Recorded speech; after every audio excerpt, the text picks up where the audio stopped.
On a gray Tuesday morning in November of 1996, a brand new Caterpillar 330 excavator went over the edge of Miller's Creek in Pottawatomie County, Iowa, and three men stood at the top of the ravine trying to decide what to do next. The machine had been working a drainage project for the county, widening the creek channel, reinforcing the banks, the kind of work that heavy equipment was built for. But 3 days of rain had done something to the soil along that bank that none of the engineers had accounted for. And at 7:43 in the morning, the ground simply gave way. The operator, a 26-year-old named Kevin Walsh, had felt the shift beneath the tracks and had exactly 2 seconds to make a decision. He jumped.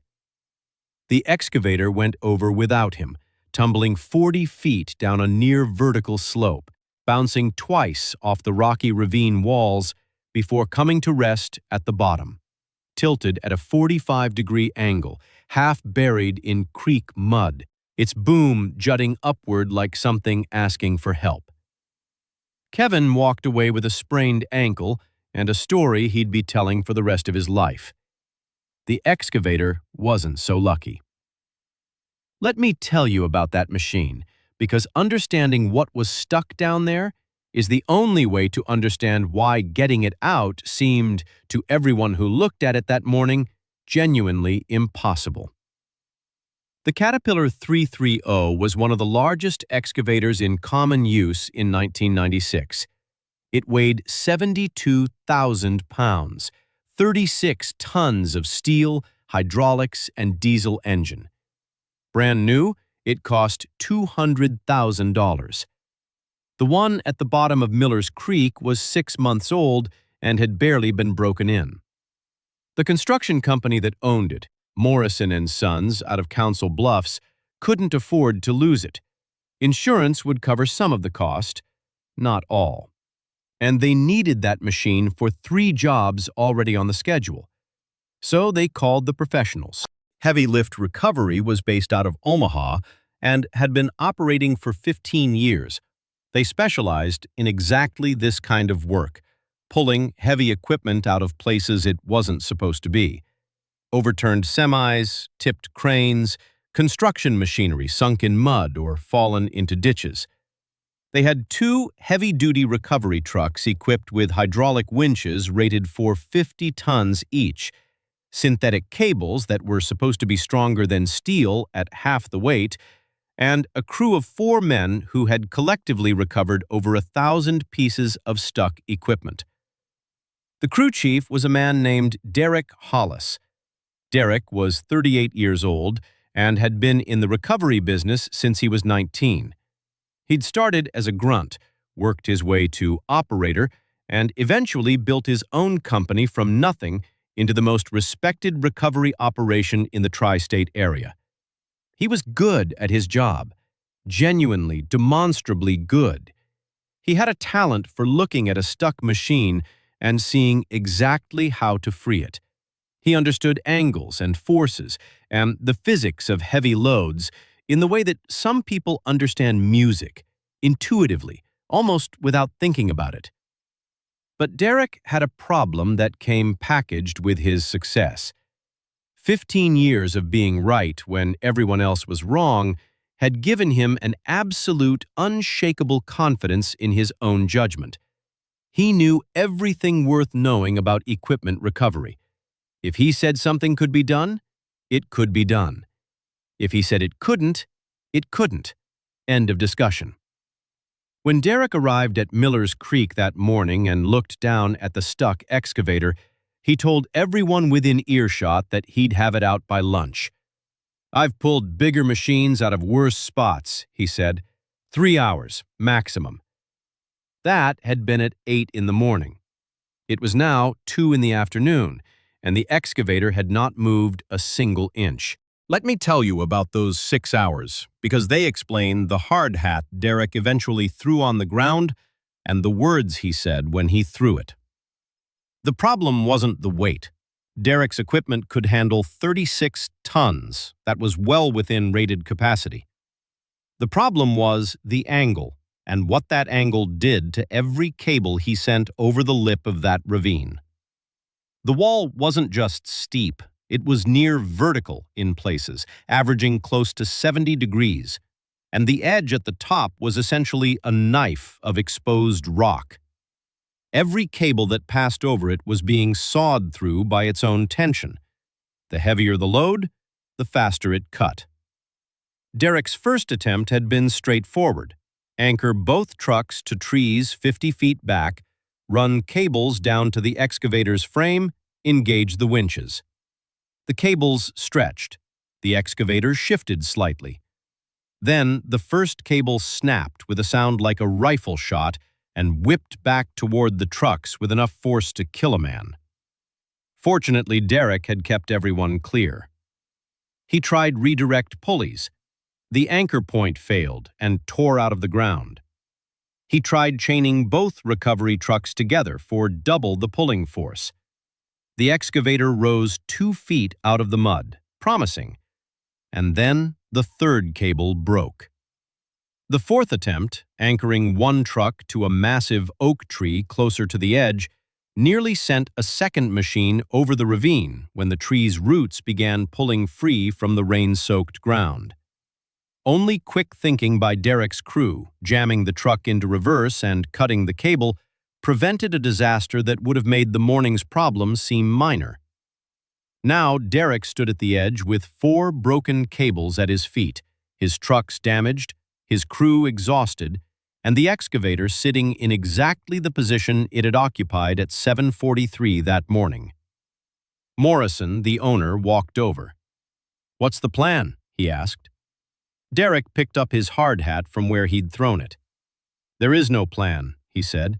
"That machine is impossible to recover with conventional equipment. The angle destroys every cable we send over that lip. We could try a helicopter, but the cost would exceed the machine's value.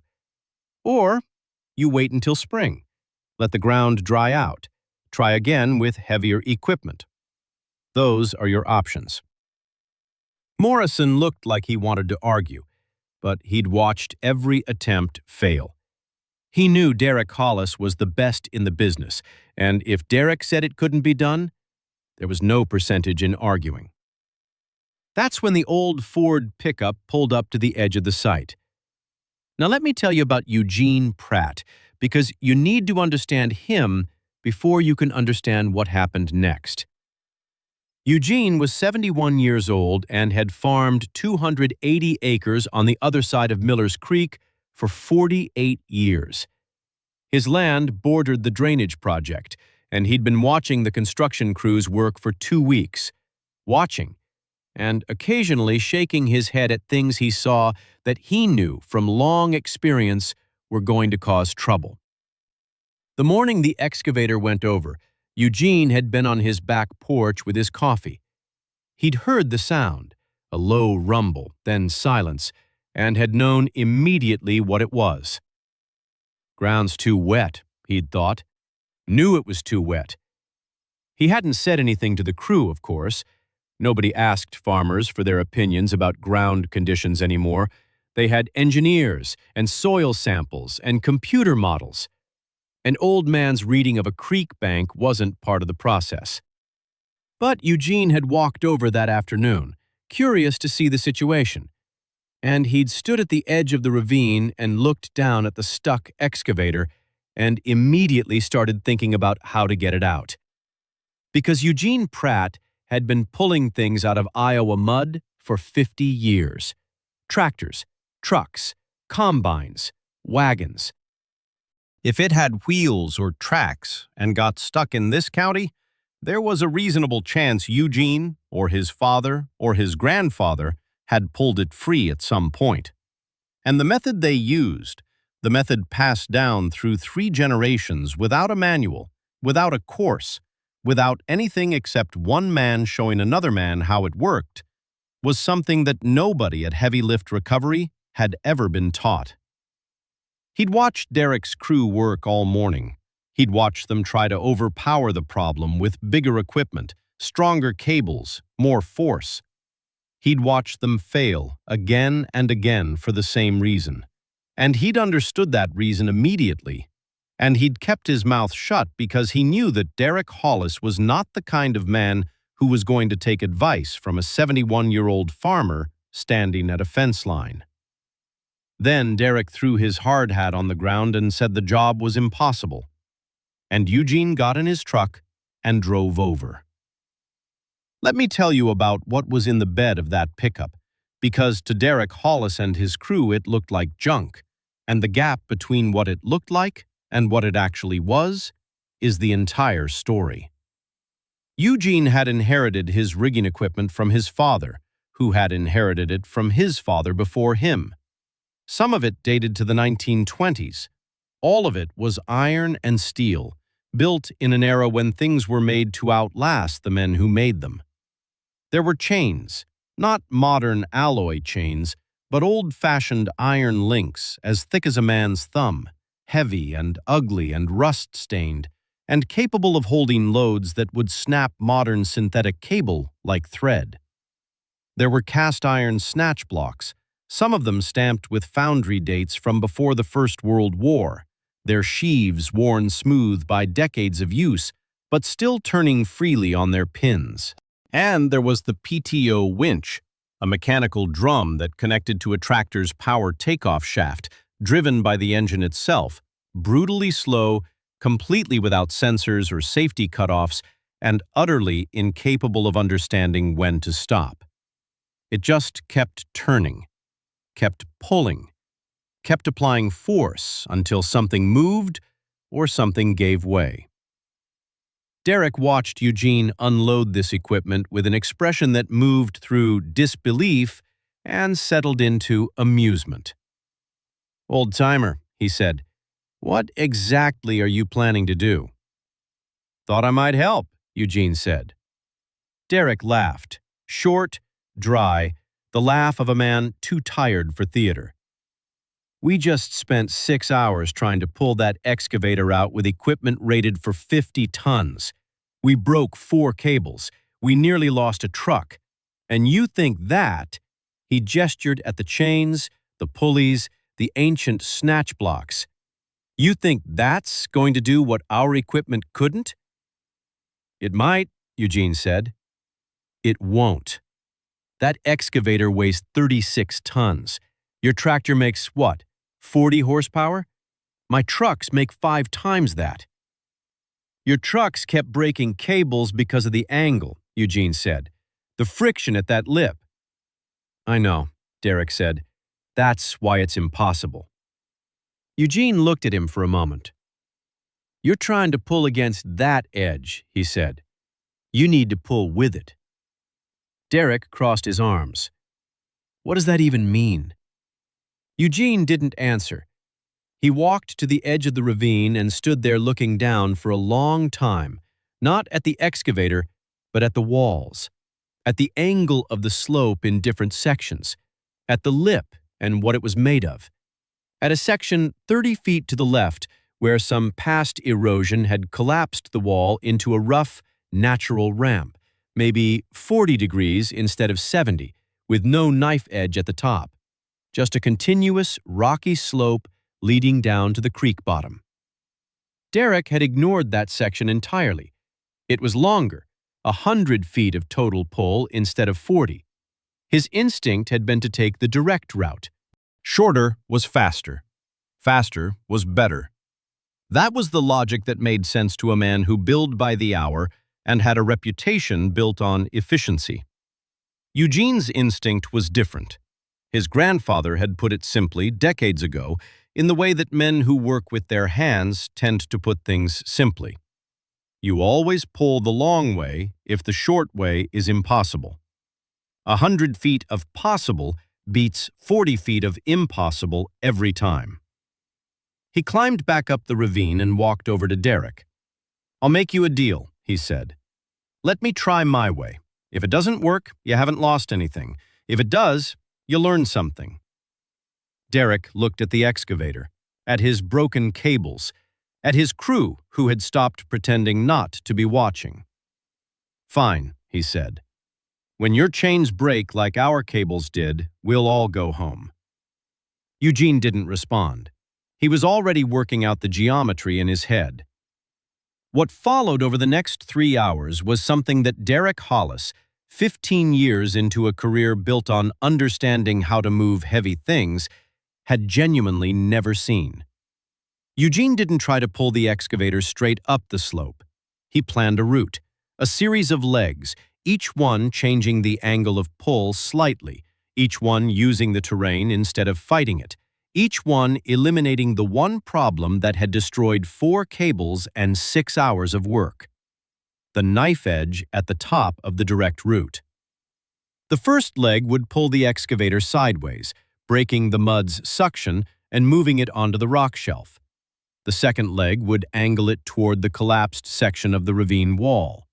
The third would bring it up that gentler slope. The fourth would pull it onto flat ground. The key to making direction changes without repositioning his anchor point every time was the block and tackle system. Eugene set his main anchor, a massive oak tree 100 feet back from the collapsed section, and ran his chain from the anchor through a snatch block at the lip of the collapsed section, down to the excavator, back up to a second snatch block, and finally to his tractor. 4 pulleys in what his grandfather had called a gun tackle configuration. Every pound of pulling force from the tractor became 4 pounds of force on the excavator. His 40 horsepower became effectively 160. Not as much as Derek's trucks, but applied differently. Applied slowly. Applied continuously. Applied without the sudden shock loading that had been snapping synthetic cable all morning. Eugene started the tractor, engaged the PTO, and took up the slack. The chains tightened, link by link. The snatch blocks groaned. The system creaked with the voice of iron that has been doing this work for a very long time. And then, for the first time since 7:43 that morning, the excavator moved. Not fast, not dramatically, about 1 foot per minute, at a pace that made Derek's crew glance at each other and then look away, embarrassed by how ordinary it seemed. But it moved. The mud released its grip on the tracks with a slow, sucking sound, and the machine began to travel sideways across the creek bottom toward the rocky shelf below the collapsed section. Derek Hollis walked over and stood beside Eugene's tractor. He watched the chains. He watched the pulleys. He watched the excavator move in a direction that nothing he'd tried all morning had been able to move it. He didn't say anything for a long time.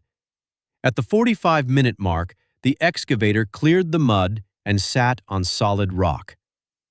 Derek's crew, who had been watching from the edge of the ravine, went quiet in a way that was different from the earlier quiet. The earlier quiet had been the quiet of men waiting for something to break. This was the quiet of men watching something work. Eugene partially disassembled his rig, repositioned 2 pulleys, established the new pull angle for the second leg. It took 30 minutes of careful work. When he started pulling again, the excavator followed the chains like it had decided to cooperate, inching its way toward the collapsed section of the ravine wall. One of Derek's crew members, a man named Sal, who had been doing this job for 9 years, walked over to where Derek was standing. "He doesn't fight the load," Sal said quietly. "He directs it. Every time he changes angle, the chain goes slack for a second. No shock loading, no sudden stress. That's what broke our cables. We were yanking. He's persuading." Derek nodded slowly. He didn't say anything. The third leg was the main event. The excavator at the base of the collapsed section, the 40-degree slope stretching upward, rough and rocky, but continuous. Eugene added a 5th pulley, bringing his mechanical advantage to 5-1. 200 pounds of tractor output, delivering 1,000 pounds of pull on the excavator. He started the engine, engaged the winch, and began. The chains sang with tension. The tractor's engine labored down into its low power band and stayed there, steady, patient, pulling with the particular persistence of a machine that has no mechanism for giving up. The excavator began to climb. Foot by foot, its tracks finding purchase on the rock, its 36 tons distributing across the slope as the angle decreased with every foot of progress. Derek walked over to the tractor and stood beside it. "How?" he said finally. His voice had lost whatever was in it before. Eugene didn't take his eyes off the chains. "How? What? How did you know this would work? We tried everything." "You tried one thing," Eugene said. "You tried the direct path. When it didn't work, you tried it harder. When that didn't work, you tried it with more equipment. What should we have done?" "What I'm doing. When the direct path doesn't work, you find an indirect path. When force doesn't work, you use leverage. When speed doesn't work, you use patience." The excavator was halfway up the slope now. Its tracks were gripping, its weight working with the angle instead of against it. "Those chains," Derek said, "those pulleys, how old are they?" "The pulleys are older than I am," Eugene said. "Some of them were made before the First World War. My grandfather bought them from a foundry in Davenport that closed during the Depression." Derek shook his head. "And they're holding 36 tons. They're not stronger than your cables," Eugene said. "They're used different. Your cables are designed for speed. Hook up, pull hard, get the job done fast. When everything goes right, they're the better tool.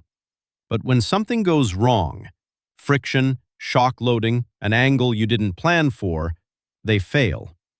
He looked at the chains humming between the pulleys. "My grandfather called this slow rigging, before engines, before hydraulics.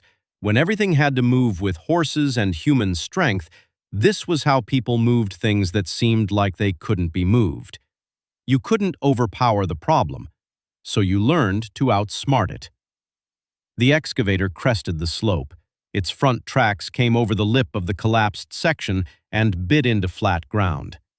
3 more minutes of pulling, and the whole machine sat level, muddy and battered, but intact and whole, and on solid earth 30 feet from the edge of the ravine it had fallen into 11 hours before. Eugene shut down the tractor, let out a breath. The excavator was out. Morrison tried to pay him on the spot. Cash, whatever Eugene wanted. Eugene refused. "I didn't do it for money," he said. "I did it because it was sitting there stuck and somebody needed to get it out." Morrison pressed. "There has to be something," he said. Eugene thought about it. "Next time you're working near my land," he said, "ask me about the ground conditions before you start. I've been walking that creek for 50 years. I know where the banks are solid and where they're not. Your engineers have their models. I have something they don't." "What's that?" "I've been paying attention. Derek Hollis could have loaded his trucks and driven back to Omaha and never spoken of that afternoon again. That would have been the comfortable choice. That would have been what pride demanded. Instead, he walked over to where Eugene was coiling his chains and said, "Mr. Pratt, I owe you an apology. I laughed at your equipment, told you it wouldn't work. I was wrong." Eugene nodded. "Apology accepted. Can I ask you something else?" "Go ahead."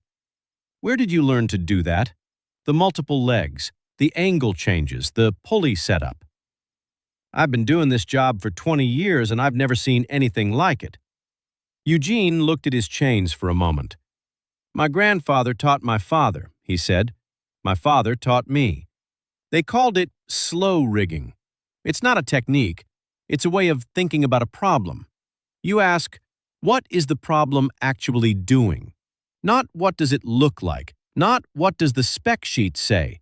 What is the physics actually doing here? And then you work with that instead of against it." He looked at Derek. "Modern equipment is built to overpower problems.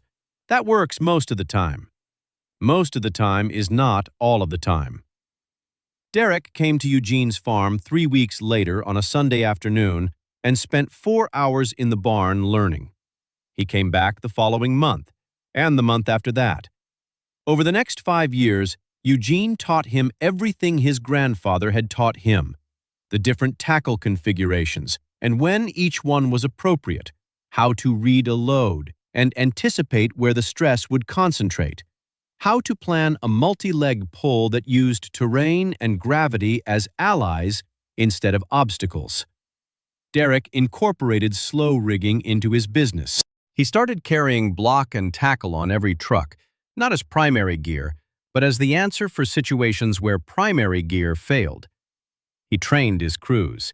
He built Heavy Lift Recovery's reputation around the thing that Eugene had demonstrated at Miller's Creek, that the company would find a way when every other company had given up. On every job where slow rigging made the difference, Derek told the story. He told it to his crews, to his clients, to anyone who would listen. The story of the old farmer and the grandfather's chains and the excavator that the professionals had declared impossible. Eugene Pratt farmed until 1999, when his knees finally told him what his doctor had been saying for years. He sold most of his equipment, but not the chains, not the pulleys, not the cast-iron snatch blocks that his grandfather had bought from the Davenport foundry before the First World War. "These stay in the family," he told his son Warren. "They've been pulling things out of Iowa mud for 100 years. That shouldn't stop because I'm too old to do it." Warren had moved to Des Moines years earlier, traded farming for insurance work, but came back when his father's health began to fail. He learned the rigging, kept it going. Eugene died in October of 2003. He was 78 years old. Derek Hollis drove down from Omaha with his entire crew for the service. At the reception, Derek told the Miller's Creek story one last time. Told it the way you tell a story when you understand that it belongs to the person it's about, and you're only the messenger. "That old farmer taught me the most important thing I know about this business," Derek said. "He taught me that expertise isn't the same as knowledge, that modern doesn't mean better, and that sometimes the only way to move something that won't move is to stop trying to overpower it and start trying to understand it." The chains and pulleys are still in use. Derek retired in 2010 and sold Heavy Lift Recovery to a younger man named Marcus, who had worked for him for 15 years and had heard the Miller's Creek story more times than he could count. Marcus carries the rigging on every truck. He teaches slow rigging to every new hire. He calls it heritage rigging now, a name he and Derek settled on because it honors where it came from without making it sound like a museum piece. In 2015, Marcus got a call about an excavator stuck in a ravine. Different county, same situation. Steep walls, deep mud, impossible angle. 2 other recovery companies had already been there and left. Marcus drove out, looked at the site, and started to laugh. "What's funny?" his crew chief asked. "Same job," Marcus said. "Same stuck excavator, same ravine, same angle. I've seen this before." He walked to the truck and pulled out the block and tackle. The chains were newer. Marcus had replaced worn links over the years, but the pulleys were the same ones Eugene had used, the same ones Eugene's grandfather had used. 100 years old, still working perfectly. 3 hours later, the excavator was out. Same technique, same patient application of physics, same quiet triumph of an old way of thinking over a new way of failing. Marcus sent Derek a picture. Derek sent back 2 words. Eugene would be proud. What stays with me about Eugene Pratt is that he stood at that fence all morning watching the professionals fail, and he already knew the answer. He wasn't waiting for permission to speak. He was waiting for the moment when someone was finally ready to listen. That's the thing about the kind of knowledge Eugene carried. It doesn't announce itself. It doesn't compete. It just waits, patient as those old chains coiled in the truck bed for the moment when everything else has been tried and found wanting. Derek Hollis broke 4 cables trying to overpower the problem. Eugene Pratt used chains older than anyone on that job site and simply outsmarted it. If this story meant something to you, give it a like, subscribe if you're new here, and drop one word in the comments that describes Eugene Pratt. Just one word. Let's see what you come up with.